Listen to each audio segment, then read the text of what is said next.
All right, so here we are. Good morning, maybe good evening, good afternoon, depends where you are. Good night even, depends when you're watching this. For me, it's good morning. And this is week 2, or this is the second week in the series that we began last Tuesday when we released this. So what we had talked about is right here, right? 10 questions. Hopefully you have this. If you don't, a lot of you had emailed and requested it, so we sent it over to you. You can email Yanira at MyClaynation.com, and she'll send this over to you. Or if I have time today, I'll put a link down below where the notes and everything are, so you can check there. Or I'll also have the email for you in case you don't know it. Yanira at MyClaynation.com, and she'll send this to you. So this is the questions that I had just gone over kind of briefly last week.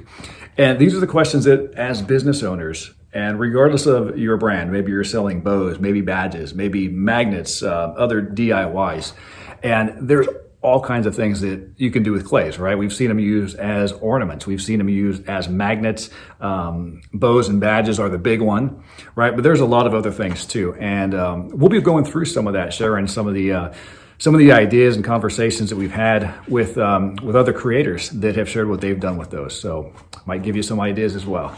So let's take a look at this. Hopefully you have this and you can go through it. If not, I recommend you get it and then go back and watch this again, because I'm going to go through all 10 questions just like this.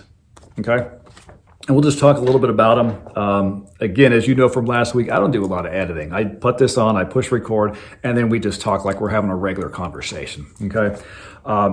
10 essential questions for new bow, badge, craft, DIY, you name it, business owners, right? As long as it's in the creative and craft spaces, that's what this here is applied to. So on the first question, how do you define your title? Right. If you read Yanira's blog post last week, she really went into depth on why that's so important, right? Whether you call yourself a bow maker, whether you call yourself a bow designer, right? A badge designer, a badge creator, right? It's important for you to decide on that and then stick with that, because that's what you want to put on your materials. You want to have that on your website. You want to have that on your cards, on your product cards, on your thank you cards, on your email at the bottom, your name, and then what you are, okay? So that does matter. It's one of those little things we don't always think about, but I tell you, coming from a corporate background, coming from marketing, it matters, okay? What is your best source of new customers, all right? This is critical because you want to know where your customers are coming from. And you want that for 2 reasons. One is if you have a source that's doing really well, you want to know that. You may want to funnel more marketing dollars into that, or put more effort, more social media, more attention to that site. On the other hand, you may think that, I'm getting a lot of stuff from, let's say, Etsy. All my customers come from Etsy, and only some of them come from Store Envy or somewhere else. And then you start looking at the statistics and you're like, oh, wait a minute. No, actually I have more coming from here and less coming from there. Right? Those are going to impact your business decisions. It's also going to impact if you want to really be on that platform, and it's also going to impact how you deal with that customer, right? So you know that customers can be different based on the source they come from, right? Like our group, for instance, the live group that Yanira does every week, the drops, right? That's a very specific group, right? That's a group of creators who are very collaborative, very helpful, which you don't always find out there in the creative space, the creative industry. But that's what you see in there, right? Everybody like helping each other, getting along, encouraging one another, right? So that could be a customer type. If you go to Etsy, right? Etsy also has very, very nice people on it, right? Now, if you go and you try to sell on eBay, right, you're going to have a very different type of customer. Not saying that customer is mean or anything, but it's very, very different. And for those of you who have sold on both platforms, you know what I'm talking about, right? You have different customer types, okay? So you want to know where your customers are coming from. And you want to set aside a time to really go through these questions and answer them for yourself. How often does a typical customer buy from you? Why does that matter? Right? Well, that's going to impact your marketing, right? That's going to impact how you're going to set things up in the future. Do I need to encourage this customer more, right? Do I need to maybe give them a discount after their first purchase, before a purchase? And it's going to be different for everybody, right? You're going to know your customers better than anybody else does. But you want to know how often they buy from you, right? Maybe it's something that you could offer them a monthly something, right? Hey, might want to get my bow subscription box, and each month you can get this many bows, right? And you can set up some different packages in that. That's actually something that we're talking about doing here at MyClaynation, because so many of our customers, maybe you in fact, you buy from us repeatedly throughout the month. And as business owners, if there's something that we can do to make life easier for you, for your business, we want to do it. And subscriptions might be a good way for that. Just something we're looking at, but it may be something that you want to look at as well in your own business.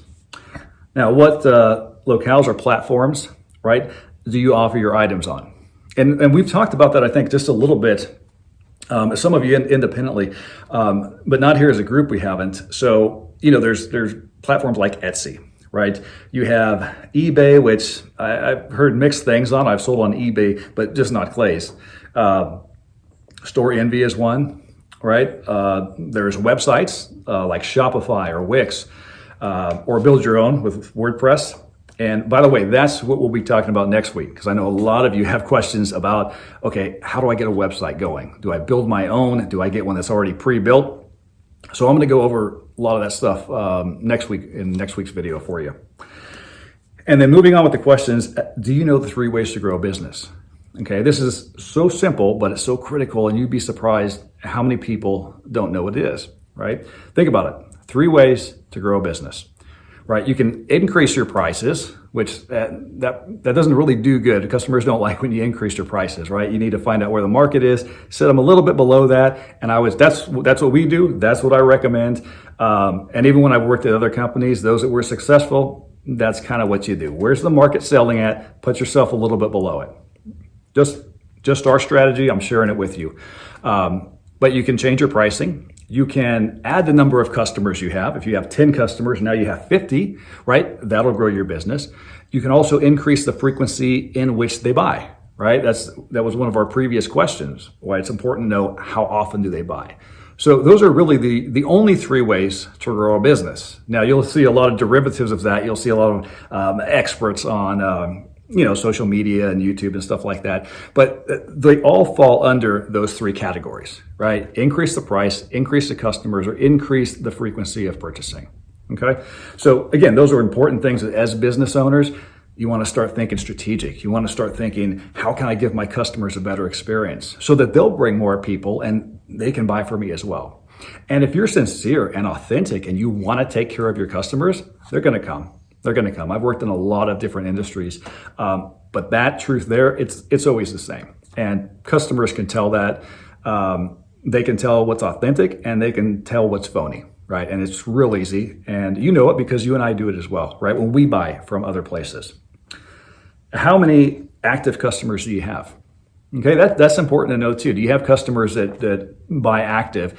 They're buying from you all the time? Do they buy once a week? Do they buy once a month? Do they buy every quarter? What is it? So you want to know which customers are more active and which are not, right? So you can adjust your marketing and offers accordingly. How much time do you spend acquiring new customers? Okay, this is critical because you only have so much time in the day. Even if you're working 17, 18 hours and you're like, I'm committed, I'm going to get this thing going, you still only have so much time in the day. And even if you're delegating, maybe you put together a small team or something, but even then you want to know how much time you're spending going out and getting new customers.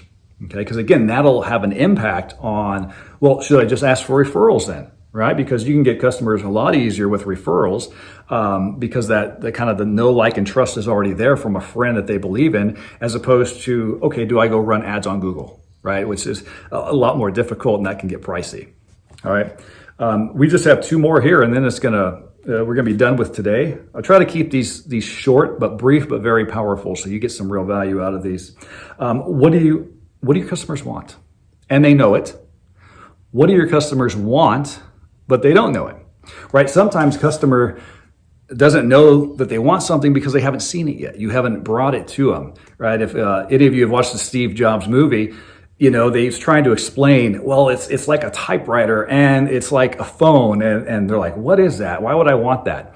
Right? And of course, now we have our smartphones and we're like, how do we live without these, right? Like that's something that we didn't even know that we wanted. All right, so it's important to go through and ask yourselves those questions as business owners, as creators, as CEOs, which is what you are. You want to go through and ask yourself those questions, and then you can proceed accordingly in your business with the answers are going to impact your decisions. Those decisions impact how you grow your company. All right. So I hope this was really helpful for you. I know there was a lot of information jammed into like 10 minutes worth of time. But again, I want to try to keep these short and sweet, and you can go back and watch this again and again if you need to. Definitely recommend, if you didn't already download this or request it via email. A lot of people did last week. If you didn't, just send you an email and we'll send this to you. Or if I have time today, I'll put a link down below here and you can just click on and download it. All right. Next week, we're going to talk about websites, right? What do you do with them, right? How do you get one going if you don't have one? Do you build it yourself? Do you hire someone? Do you just go to a pre-built site? We're going to talk about all that. All right. Hey, hope you have a great Tuesday and wish you well.